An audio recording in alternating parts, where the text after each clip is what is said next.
প্রিয় দর্শক বন্ধুরা, এই মুহূর্তের জন্য প্রাথমিক থেকে আবারও বিগ ব্রেকিং নিউজ আপডেট। প্রাথমিকে আবারও ফের প্যানেল প্রকাশের নির্দেশ কিন্তু চলে এলো। আবারও প্যানেল প্রকাশের নির্দেশ, অত্যন্ত বড় একটি খবর থাকছে। তবে কি আবার নতুন করে তোড়জোড় শুরু হবে?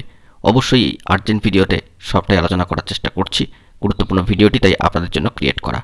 ভিডিওটিকে শেষ পর্যন্ত দেখে নেবেন, চ্যানেলটিকে সাবস্ক্রাইব করে নিয়ে সঙ্গে থাকবেন। বন্ধুরা, এই মুহূর্তের জন্য প্রাথমিক থেকে অত্যন্ত গুরুত্বপূর্ণ ব্রেকিং নিউজ। চলতি প্রাথমিক শিক্ষক নিয়োগে ফের আরও একটি তালিকা বা প্যানেল প্রকাশ করতে নির্দেশ দিল মহামান্য কলকাতা হাইকোর্ট।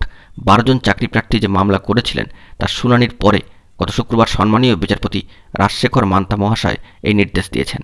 মামলাকারীদের সম্মানীয় আইনজীবী মহাশয় ফিরদৌস সামি মহাশয় জানান যে শুধু এই 12 জন মামলাকারীরই এই তালিকার জন্য বিবেচিত হবেন।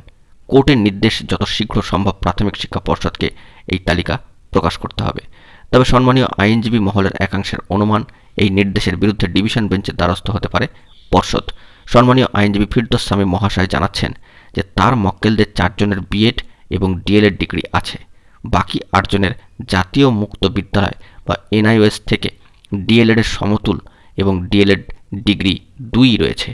নিয়োগের বিজ্ঞপ্তির সময় বিএড এবং এনআইওএস এর ডিগ্রিকে মান্যতা দেওয়া হয়েছিল। ওই 12 জন সেই মতো আবেদন করেছিলেন, কিন্তু পরবর্তীকালে ওই 2 ডিগ্রির মান্যতা সর্বোচ্চ ন্যায়ালয় সুপ্রিম কোর্টের তরফ থেকে বাতিল করায় মামলাকারীরা বাদ পড়ে যান। সেক্ষেত্রে নিয়োগের তালিকা থেকে তারা বাদ যান, কিন্তু ডিএলএড ডিগ্রি থাকায় তারা চাকরির যোগ্য।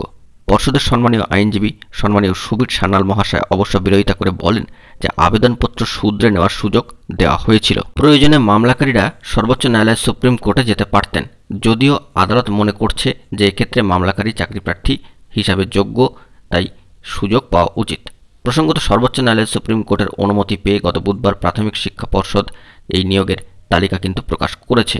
11,765টি শূন্যপদ থাকলেও নিয়োগ তালিকায় ঠাঁই পেয়েছেন 9,533 জন। তার ফলে পদ কিন্তু ফাঁকা রয়ে গিয়েছে। সম্মানীয় আইনজীবীদের একাংশের পর্যবেক্ষণ, শূন্যপদ হাতে থাকায় পর্ষদের নিয়োগ দেওয়ার ক্ষেত্রে সমস্যা হওয়ার কথা নয়।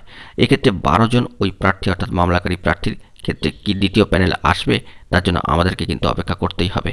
তবে মহামান্য কলকাতা হাইকোর্টের তরফ থেকে এই নির্দেশ কিন্তু ইতিমধ্যেই দিয়ে দেওয়া হয়েছে। দেখা যাক বন্ধুরা পরবর্তী ক্ষেত্রে কি খবর আপডেট উঠে আসে।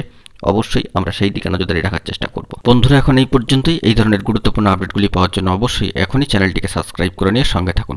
ধন্যবাদ।